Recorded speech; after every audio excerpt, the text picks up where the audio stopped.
Stand by. On the record. Halo pemirsa Antara, selamat datang di podcast Antara on the record. Nah, kali ini podcast Antara on the record berada di set yang berbeda dari biasanya karena kebetulan kita sedang ada di Media Center PON ke-21 Aceh Sumut. Tepatnya saat ini saya berada yang di wilayah Aceh, di kota Banda Aceh. Hari ini kita akan ngobrolin soal penyelenggaraan PON ke-21 khususnya untuk yang di wilayah Aceh nih. Seperti apa penyelenggaraannya, kemudian behind the scene-nya, persiapan-persiapan yang sudah dilakukan juga seperti apa sih. Dengan narasumber kita kali ini ada Bapak Nasir Syamaun selaku Sekretaris Umum Pengurus Besar PON ke-21 Aceh Sumut gitu ya Pak ya. Apa kabarnya Pak Nasir? Baik, Alhamdulillah Ibu.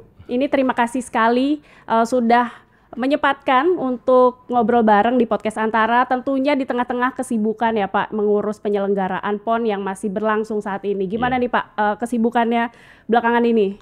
Ya, namanya kita ngurus banyak cabang. Betul. Ya, karena ini multi event, ya tentu butuh kolaborasi dan sinergisitas yang membangun jaringan ke banyak orang.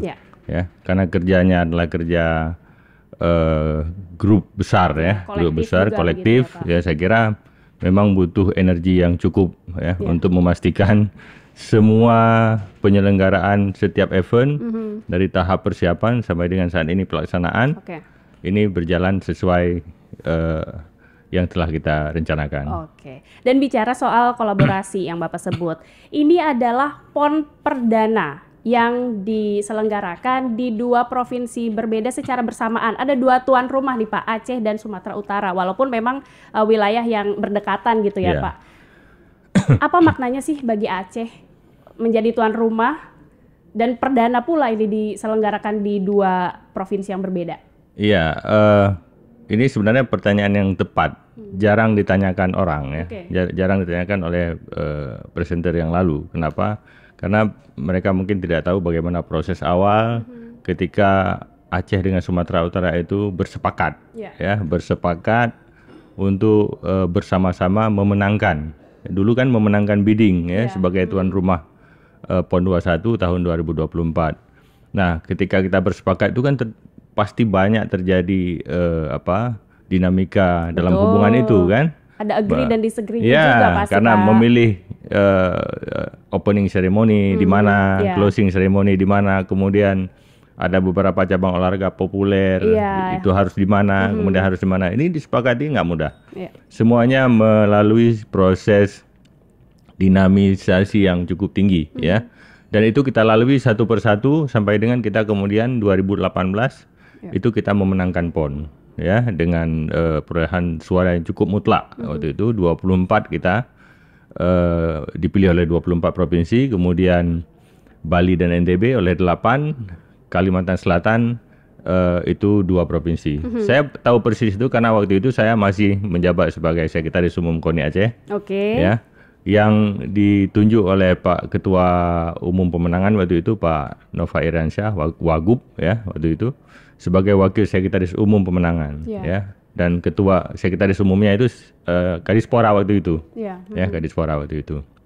Dan saya tahu persis bagaimana dari awal kita membangun kolaborasi ini ya. Awalnya kan kolaborasi pemenangan ya, pemenangan PON, kemudian berlanjut dengan kolaborasi persiapan. Nah, setelah kita memenangkan itu kita kemudian menyiapkan mengejar persiapan-persiapan yang tahapannya itu cukup panjang. Dimulai dari tahun berapa berarti Pak persiapan awalnya? Persiapan dari tahun 2020. 2020. Ya, kita dan itu pun pas Covid ya Pak ya? Iya, waktu itu ya agak stuck kan, stuck. Tapi kita dengan Sumut terus bertemu untuk merampungkan. Waktu itu, waktu 2018 saat kita bidding, pembagian cabang olahraga sudah fix. Tapi kemudian berlanjut setelah pemenangan itu, kita masih mendiskusikan beberapa cabang olahraga yang memungkinkan kita change ya, kita tukar, kita rolling antara Aceh dan Sumatera Utara. Dan ini kita sepakati. Sampai hari ini kita menyepakati banyak hal antara Aceh dan Sumut sehingga sampai dengan titik terakhir di mana kita bersepakat Aceh 33 cabang olahraga, kemudian Sumut 34 cabang olahraga ya.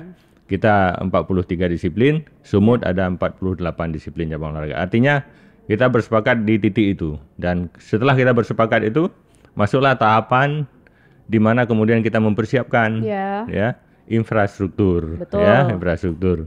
Kita berdua ini punya cita-cita ya, punya cita-cita untuk memiliki main stadium yang standar ya, main stadium yang standar.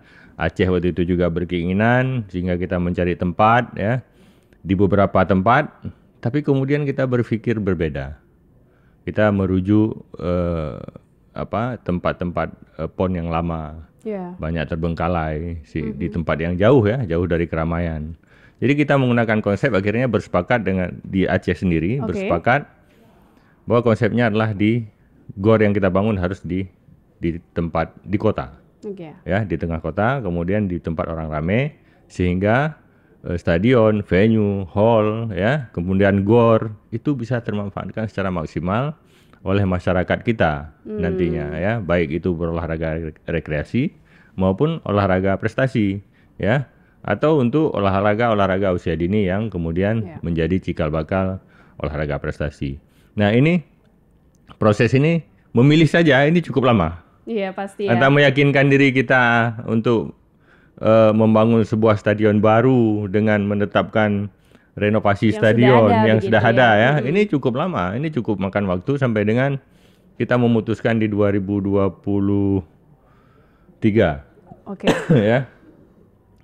Di 2023 kita putuskanlah bahwa di akhir 2023 kita putuskan bahwa sudahlah kita renovasi. Kita pastikan bahwa stadion yang sudah ada kita jadikan sebuah stadion yang standar, ya, standar FIFA, kemudian berstandar juga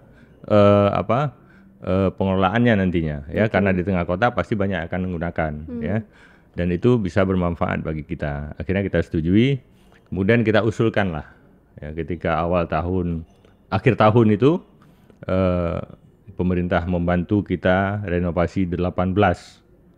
Ya, awalnya nomenklaturnya hanya renovasi, ya, 18 venue, ya. Wah, ini bagus sekali venue-nya, venue besar-besar, yang kemudian dibantu oleh Kementerian PUPR, ya, melalui Cipta Karya. Dari pusat begitu ya. Dari pusat, nah, dengan anggaran yang cukup besar menurut kami ya, menurut provinsi mungkin itu anggaran besar, ya. Dan ketika kita memilih itu, di dalam perjalanan ternyata bukan hanya renovasi. Ternyata tapi juga pembangunan kembali.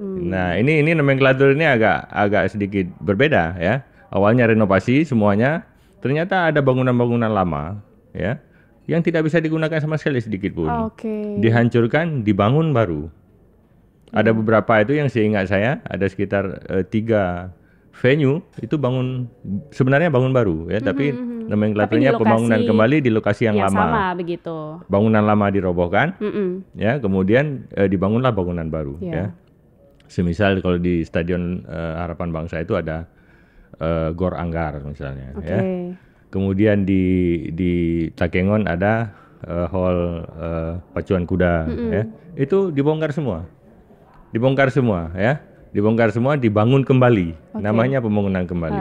Nah, ini yang menarik sehingga kemudian kita mendapatkan venue-venue standar, ya, venue-venue yang cukup bagus, bukan cukup bagus, sangat bagus, ya. Sangat bagus. Tentu sangat bagus. Memang itu sudah sesuai dengan standar sudah untuk sesuai pertandingan dengan gitu ya. Bahkan bukan sesuai dengan kebutuhan. Ya. Sudah sesuai dengan keinginan.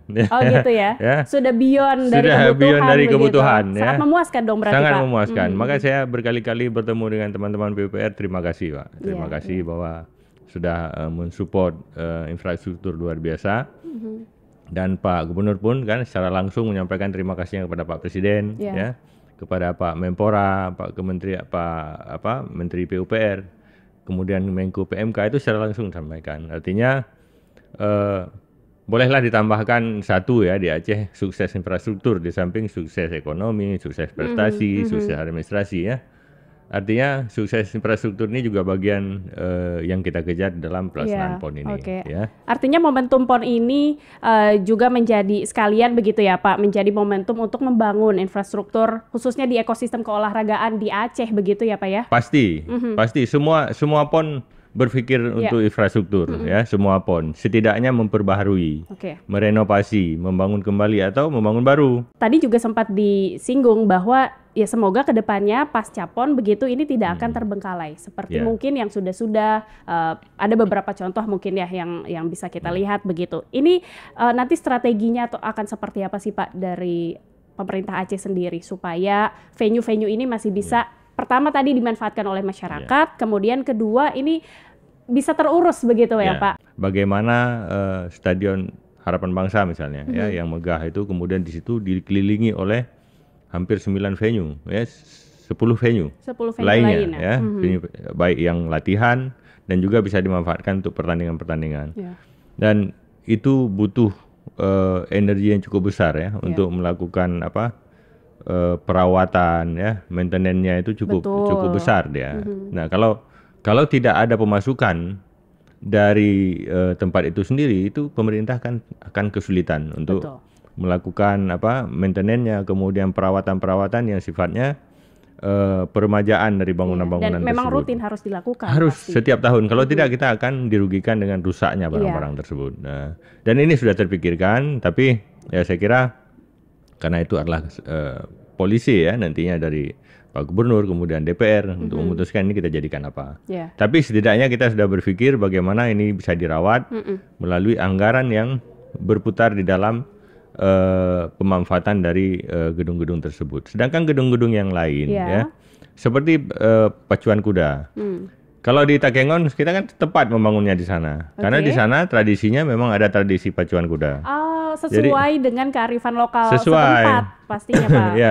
Karena itu setahun bisa 3 sampai 5 kali ya mereka melaksanakan kegiatan-kegiatan yang sifatnya kemudian bisa berbayar kan nanti ke depan kan bisa berbayar sifatnya yang bisa digunakan untuk pengelolaan pemanfaatan untuk maintenance, untuk perawatan-perawatan kecil besar yang bisa digunakan ya.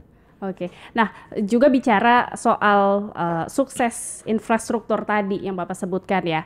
Ini selain venue-venue olahraga, untuk penyelenggaraan PON juga pastinya kan dibutuhkan fasilitas-fasilitas.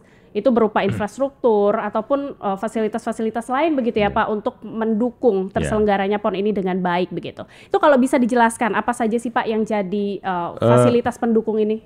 Yang tercover oleh ingatan saya adalah banyak jalan yang juga dibangun, ya banyak infrastruktur jalan yang dibangun, tapi memang tujuannya ke venue tempat pertandingan, ya itu hampir rata-rata juga APBN, tapi tidak masuk dalam skema pembangunan renovasi dan pembangunan kembali venue, ya tapi itu di luar dari itu, terpisah begitu, berbeda dirjennya ya, jadi tapi mereka bangunkan, sebagian juga APBD juga mensupport beberapa tempat yang mungkin untuk disupport, kemudian itu dibangunkan jalan, pengerasan, kemudian ada yang diaspal ya. Ini semuanya dilakukan untuk mendukung itu. Artinya infrastruktur utama yang dibangun untuk PON dibantu dengan infrastruktur lainnya untuk mendukung infrastruktur utama tersebut. Dan pasti harus bermanfaat bagi masyarakat dong Pak. Harus, dan itu udah wajib hukumnya. Pemanfaatan itu wajib untuk masyarakat pasti kan. Ya, tapi tentu dengan pengelolaan dan manajerial yang harus baik. Ya. Dan salah satu fasilitas pendukung juga ini kan kita sebagai awak media begitu ya Pak yang meliput PON di sini disediakan juga media center nih Pak. Sebagaimana tempat kita melakukan podcast Antara kali ini. Ini untuk media centernya sendiri ada dukungan dari pihak mana saja sih Pak sebetulnya? Kemudian untuk jaringan komunikasi ya, karena itu kan dibutuhkan nih oleh para awak media yang meliput. Ya, untuk media center ini semuanya di cover oleh Kementerian Kominfo ya. Ya, Kementerian Kominfo, kemudian kita hanya menyediakan tempat kan. Semuanya dibiayai oleh Kementerian Kominfo dan saya kira seperti tampilan yang kita lihat ini ya luar biasa tempatnya, ya sangat sejuk, kemudian sangat tidak saya sudah melihat berkali-kali media center PON di tempat yang lain. Kebetulan karena saya pernah jadi atlet beberapa kali ikut. Oh ini menarik nih salah satu fun fact juga nih. Artinya saya sudah melihat PON-PON sebelumnya ya sejak PON 2000, kemudian 2004, 2008, 2012, 2016, 2021 saya familiar dengan media center kan, waktu kita jadi atlet pasti kita bisa melihat. Jadi pelatih juga kita bisa melihat, jadi pengurus kita bisa melihat. Nah, saya kira ini cukup baik, ya, cukup baik di tempat yang bagus, ya. Saya kira Hermes ini kan tempat yang paling bagus bagi kita, yang representatif lah, ya, untuk sebuah tempat yang nyaman, ya. Setuju Dan sih, kita Pak. sediakan ini agar seluruh awak media bisa mengakses seluruh informasi yang positif yang bisa kita keluarkan dari PON ini. Kan tujuan utama kita PON di samping prestasi adalah kebersamaan kita semua, membangun persaudaraan kebangsaan kita yang luas. Artinya pemberitaan yang harus keluar dari sini adalah pemberitaan-pemberitaan yang membuat kita rekat, bukan membuat kita menjadi retak atau terpecah-pecah. Saya kira itu. Saya setuju banget tuh, Pak. Dan kalau bicara soal tadi untuk mengakses para awak media ini kan juga membutuhkan jaringan telekomunikasi, begitu ya, Pak. Sejauh ini yang sudah dipersiapkan untuk para awak media khususnya ya di media center ataupun di lokasi-lokasi lain juga ya, Pak ya. Coveragenya seperti apa sih? Untuk media center disediakan oleh Kominfo, ya, bandwidth segala macam, internet itu semua disiapkan. Tapi untuk di tempat-tempat lain, bidang TIK kita bekerja sama dengan Telkom, ya, menambah bandwidth segala macam. Artinya dengan BUMN begitu ya? Ya, kita dibantu. Kita sangat terbantu, ya, karena mungkin kita juga melakukan pendekatan-pendekatan yang baik, ya, hubungan-hubungan yang baik, sehingga kita dibantu secara kelembagaan. Di seluruh venue kita itu ada internetnya dan ada bandwidth yang mencukupi, ya, sehingga sampai hari ini sudah tiga cabang olahraga yang berakhir, tidak ada keluhan tuh itu. Artinya semuanya berjalan. Ada kemarin di Takengon, ya, di bridge, kemudian langsung kita tangani. Ya, ada sedikit keluhan, kurang bagus sinyalnya. Ternyata memang sinyal itu kita tambah, bandwidthnya kita tambah itu pada saat pertandingan. Nah, waktu itu belum pertandingan, jadi belum kita lakukan penambahan-penambahan. Nah, begitu pertandingan jadwalnya dapat, kita langsung melakukan penambahan, sekarang sudah aman. Artinya itu reaksi cepat juga berarti ya, Pak, dari PB PON ya untuk menjamin terselenggaranya PON ini dengan baik dan nyaman begitu. Dan salah satu yang ingin saya tanyakan juga, ini terkait dengan reaksi dari PB PON sendiri mungkin ya, Pak. Sempat ada isu yang mencuat juga ya. Ini salah satu isu yang mencuat belakangan adalah soal problem pembagian makan begitu bagi atlet. Konsumsi bagi atlet. Respon dari PB PON sendiri seperti apa sih, Pak, untuk isu ini? Terkait konsumsi, kita belajar banyak, tentu ya. Saya ingin setback sedikit ke belakang. Papua, ke Jabar, kemudian ke Rio, ya, bahkan ke Asian Games 2018. Ya. Tahu kita beberapa hari telat, itu penyelenggara konsumsinya kan internasional, ya, tapi masih telat. Ya, artinya apa? Artinya pola yang dicari oleh si penyedia jasa ini dia nggak mudah. Dia perlu strategi yang cukup jitu, ya, dalam mengatur itu, sehingga distribusi konsumsi itu betul-betul tepat waktu, ya. Karena kan mereka menyiapkan produksi itu kan sejak malam hari.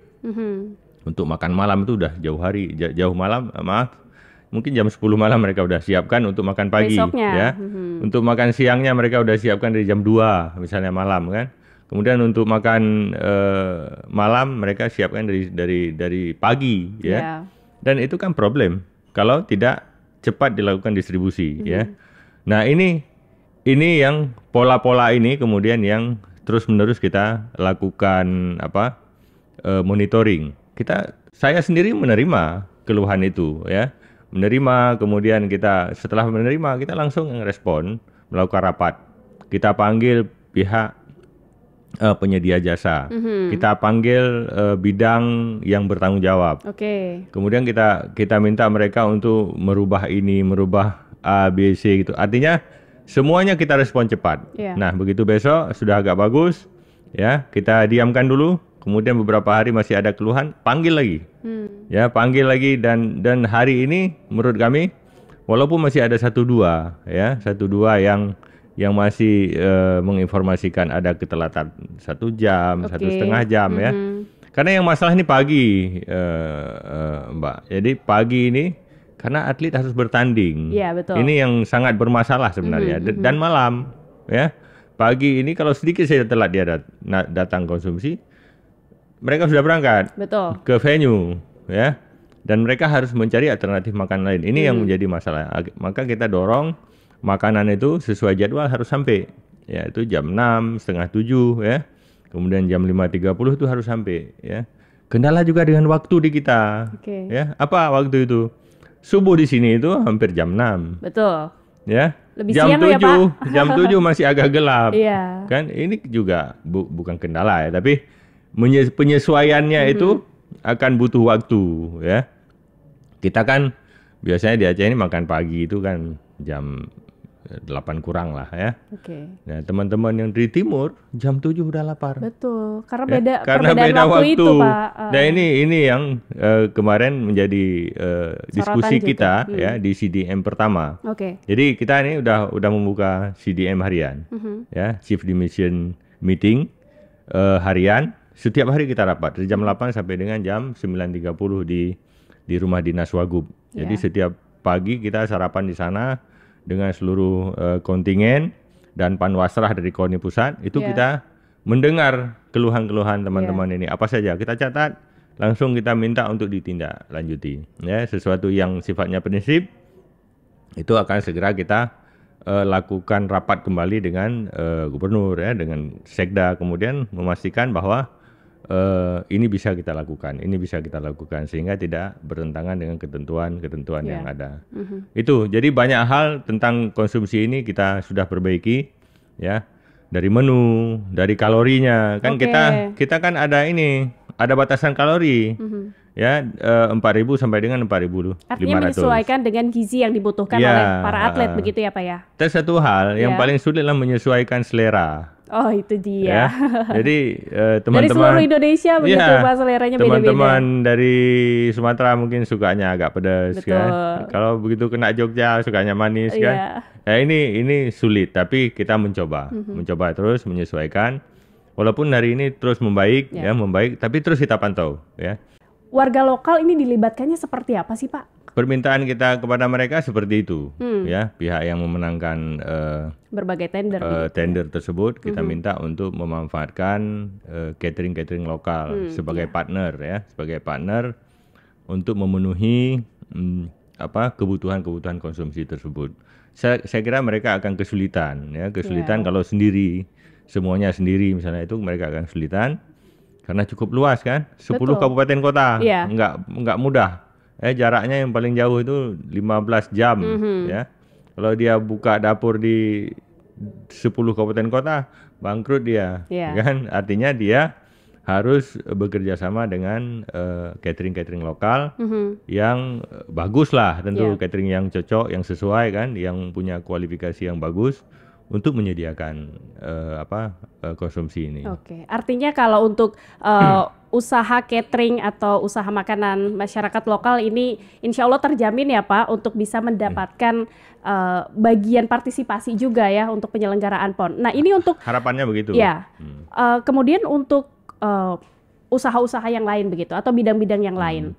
Kalau Bapak melihat multiplier effect-nya dari penyelenggaraan PON Aceh tahun ini seperti apa sih, Pak, bagi usaha lokal masyarakat Aceh secara khusus, ya? Saya boleh mundur sedikit ke belakang. Ya. Mungkin ini jarang saya ceritakan. Jadi pada tahun 2017, ya, pada saat saya masih sebagai pejabat yang membidangi pelantikan Bupati Wali Kota waktu itu, ya. Saya mendengar waktu itu Pak Irwandi, Gubernur Aceh, itu menyampaikan begini. Banyak investor asing sebenarnya mau masuk ke Aceh, ya. Tapi ternyata mereka berkonsultasi dengan banyak pihak, kan. Ada konsultan security internasional atau apa saja yang bisa memberi informasi tentang Aceh. Nah, waktu itu kan Aceh baru selesai konflik. Baru habis tsunami, ya. Banyak pemberitaan-pemberitaan yang menjadi dasar kemudian dijadikan semacam informasi oleh pihak-pihak ini ke investor tersebut sehingga mereka tidak bisa masuk. Bukan tidak bisa masuk, tidak berani masuk. Ya, kan orang investasi kan bawa uang kan? Betul. Harus mengamankan uang tersebut juga. Memastikan uangnya itu aman dan menguntungkan kan begitu. Betul. Nah, kalau kira-kira dia hitung-hitung ini, wah ini berat nih. Dia kan ini. Artinya kita butuh membuka Aceh kan. Betul. Membangun kepercayaan besar. Nah, ini yang saya sampaikan kepada teman-teman seluruh provinsi waktu itu bersama Mualim ya. Waktu itu ketua KONInya Pak Haji Muzakir Manaf, Mualim ya sekarang. Saya sampaikan ke teman-teman itu berdua dengan beliau begini, Bapak Ibu bantulah kami, ya kami butuh membuka ini, ya membuka Aceh ini lebih terang, ya keluar. Salah satunya adalah mempercayakan kami sebagai tuan rumah PON. Ketika ini berhasil kami buat, dan orang akan menilai keberhasilan ini adalah sebuah proses kerja banyak orang dengan situasi yang aman, situasi yang nyaman, karena kita nggak bisa bekerja ini di situasi yang kacau. Betul. Ya, artinya kita ingin menjelaskan ke dunia internasional, dunia nasional ya, bahwa Aceh itu aman, Aceh itu nyaman, dikunjungi, baik, tidak ada masalah ya. Dan Aceh terbuka bagi siapa saja. Terbuka bagi siapa saja, baik datang hanya untuk tourism misalnya atau investasi. Terbuka untuk apapun. Kita punya apapun di sini. Punya semuanya di sini. Kenapa mereka nggak masuk? Itu kan begitu. Nah, akhirnya kita dengan dasar itu salah satunya ya, kemudian dengan pilihan menyampaikan juga bahwa kita menjamin proses prestasi ya. Kita dipilih ya. Nah, ketika kita udah dipilih, kan kita harus menjawab ini ya. Penyelenggaraan yang sesuai, kenyamanan tamu ya. Nah, keamanan tamu, semuanya harus kita jamin. Nah, harapannya setelah PON, ya setelah PON ini kan terbuka, jadi terbuka. Jadi saya tidak hanya bicara UMKM, juga bicara bahwa akan ada investasi yang dalam pikiran kami waktu itu, ya. Setelah PON ini selesai dengan aman, nyaman, pasti orang akan melirik Aceh. Dan PON ini menjadi bukti. Menjadi bukti, ya, menjadi bukti bagi kita kepada pemilik uang ini ya, masyarakat istilahnya investor ini bahwa kita aman, nyaman, silahkan datang kemari untuk berinvestasi ya, itu satu. Kemudian yang kedua, tentulah efek multiplier, bukan hanya multiplier efek ya, saya kira ini bisa jadi efek domino ya, kalau bahasa ini kita ya. Efek domino itu berjalan ya, terus berputar-putar kan. Ketika banyak tamu kemudian membawa begitu banyak uang, ya, dia akan belanjakan uangnya di sini. Artinya ekonomi Aceh juga berputar. Pada saat setidaknya selama 12 hari ini, ya, perputaran uang itu bertambah luar biasa, ya, bertambah. Kenapa? Puluhan ribu yang kemari. Tentu. Ya, puluhan ribu. Yang tercatat di saya saja, ya, itu 17.000 yang tercatat di kita, ya. Sedangkan yang tidak tercatat, yang datang untuk mendampingi segala macam, itu hitungan kita hampir 8.000. Dan ada sekitar 25 atau 24.000 yang hadir ke Aceh pada saat ini. Kalau satu orang aja bawa uang sekian itu untuk belanja di sini, bayangkan berapa triliun ya kan diserap di sini. Ada target perputaran uangnya nggak sih Pak selama PON ini di Aceh? Target kita bisa berputar 4 triliun waktu itu. 4 triliun. Ya. 4 triliun bisa berputar di sini dari cash ya. Uang cash berputar di sini 4 triliun sampai 10 kabupaten kota lah ya. Dan tentu ini akan membangkitkan ya ekonomi yang tadinya kecil jadi menengah kemudian akan naik kan? Naik menjadi agak lebih besar misalnya, karena itu UMKM tentu ada batasan-batasan yang mereka harus lalui.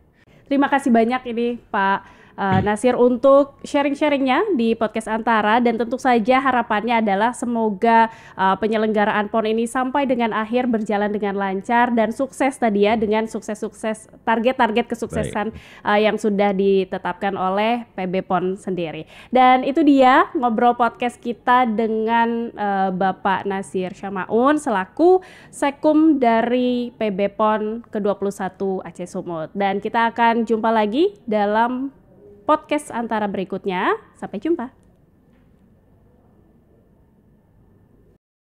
Stand by.